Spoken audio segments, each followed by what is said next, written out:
नमस्कार बंधुगण एमती सबुदिन राशिफल देखा आमर ये चैनल टी आपण मैंने निश्चित भाव में सब्सक्राइब कर दिंतु कारण आपण मैंने निज ग्रह एवं नक्षत्र विषय सदा सर्वदा अपडेट रही पारे।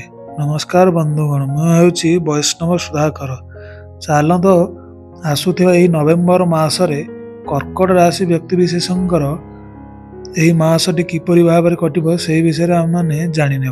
कर्कट राशि हेउछन्ति राशि चक्रर चतुर्थ राशि एवं यही राशि अधिपति महाग्रह हेउछन्ति चंद्र महाग्रह एवं बृहस्पति महाग्रहकर यही राशि हेउछि सिंहासन प्राप्त। यही नवेम्बर मासरे कर्कट राशि सकाशे बृहस्पति महाग्रह एवं चंद्र महाग्रह एकाठी रही उच्च स्थान रे अछन्ति। तेणुकरी यही दुई ग्रह मिसी रहिथिबारु एहाकु राजकिशोर जोग बोली कहुए। यही राशि रे राजकिशोर जोग सृष्टि होउछि सत किंतु रवि महाग्रह जेहेतु चतुर्थ अच्छा से अशुभ फल प्रदान करेंगे। तथापि आपण को बृहस्पति महाग्रह फल आपण को निश्चित भाव में शुभ फल मिल। आपण घरे सुख शांति लगी रहा संपर्क में निश्चित भाव में दृढ़ता आसो। आपण घर परिवार रे निश्चित भाव में संपर्क दृढ़ हो एवं आपण शत्रु माने यही मासरे प्रायतः से माने हाथ बांधि बसवा बाध्य हेबे। आपणकर घरर निश्चित भाव में उन्नति घटिबो। यही मासरे आपण टिके खर्चांत होई पारंती। आपण घरर जदि पूर्व कौन प्रकार किसी समस्या लगी रही ताहले सेथिरे आपणकर निश्चित भाव में सुधार आसिबो। बापा एवं पुओंकर संपर्क निश्चित भाव में दृढ़ हो। जदि आपण घरर किसी पूर्व ऋण रही ताहले सेथुरु प्रायतः आपण निश्चित भाव में सुझीदेवे एवं ऋण मुक्त पूरापूरी नहले भी आपणकर बोझ किछि परिमाण निश्चित भाव में हल्का हो जिवो। जदि आपणकर घरर कौनसी प्रकारर असुविधा लगी रही ताहले ताहा ए मासरे किछि परिमाण निश्चित भाव में सुधार आसिबो। जो मानकर संपर्क में फाट पड़ी रही से निश्चित भाव में सुधार हम एवं व्यवसाय क्षेत्र में व्यवसायी माने निश्चित भाव में सफल हेबे एवं निश्चित भाव में लाभवान हेबे।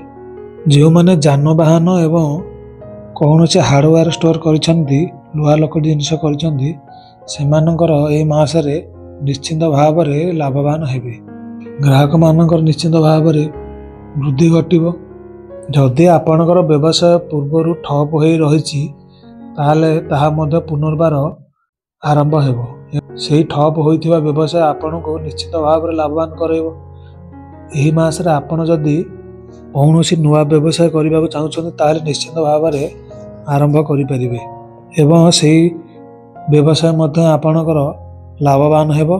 एही मासरे व्यवसायी माने विदेश को जाई नुआ नुआ व्यवसाय आरंभ करिपारंते। एबे चलतु टिके स्वास्थ्य पर नजर पकाइबा। वर्तमान शनि नवम भ्रमण करुछंती। आपणकर एही मासरे शेष शनि सप्ताह चली। शनि प्रथम सप्तम तापर अष्टम एवं जो शनि नवम रुहंती से समय आपण 7.5 शेष होता है। यही मासरे यही सप्ताह आपणकर शेष शनि सप्ताह चली फल तथापि आपण शनिकर कोप दृष्टि रही फल आपण स्वास्थ्य रे निश्चित भाव में पीड़ा देखादेव। शरीर असुस्थ रहिबो एवं पेट रोग एवं मुंड रोग आपणकर निश्चित भाव में हेबो। आपणकर गैस एवं ब्लड प्रेशर भली आपण निश्चित भाव में समस्या देखादेव। सामान्य मधुमेह रोगर आपण एही मासरे शिकार होई पारंते। विशेष बड़ धৰণৰ क्षति किछि हेबो नाही किंतु तथापि आपणकर प्रायतः शरीर ए मासरे असुस्थ रहिबो। चलते एबे शिक्षा क्षेत्र उपर आमे टिके नजर पकेबा। एही मासरे पंचम मंगल महाग्रह गोचर करछंती। मंगल महाग्रह जतले पंचम गोचर करथांती सी अत्यधिक शुभ नुहंती किंबा अत्यधिक अशुभ नुहंती प्रायतः समान फल देइथांती। फल आपणकर विद्या क्षेत्र में निश्चित भाव में मन लगी रहिबो एवं आपणकर विद्या प्रति निश्चित भाव में कॉन्फिडेंस बढ़िबो एवं जो अलस्वामी पूर्व लगी रहूला ताहार निश्चित भाव में निवारण घटिबो। जदि आपण केउठारे किछि एडमिशन करबाक चाहुछन ताले निश्चित भाव में आपण एडमिशन नहीं पारिबे एवं जो माने परीक्षार्थी माने ए मासरे परीक्षा देबे सेमानकर उत्तीर्ण हेबार संभावना बहुत रही। विद्या क्षेत्र में ए मासरे आपण निश्चित भाव में डेवलप करिवे। विवाह क्षेत्र में ए मासरे आपणकर विशेष शुभ फल देव नाही। जो मानकर विवाह खोजी खोजी नयंत हो गलानी सेमानंकु किछि परिमाणर प्रस्ताव जुटिब एवं सेथुरु गोटे दुईटा मध्य स्थिर हो पारे, बहुत कष्ट स्थिर हे। एवं जो मानकर विवाह स्थिर हो रही सेमानकर सुरुखुरु बाहागर हो जिवो, किंतु टिके केयरफुल होई आपण बाहागर करिवे। जो माने संतान संतति पय प्लान करबा चाहछन सेमाने आदौ न करबाटा ए मासरे भलो।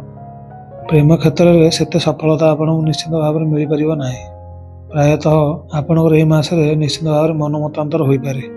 प्रतिकार रूप में आपण बुला षंढ मानू किछि किछि खाद्य करंतु एवं रोगी मानू ए मासरे आपण मीठा जिनिस खाइबा को निश्चित भाव में दियंतु एवं आपण दिन को 11 थर हनुमान चालीसा पाठ करने सहित निश्चित भाव में हरिनाम जप करंतु।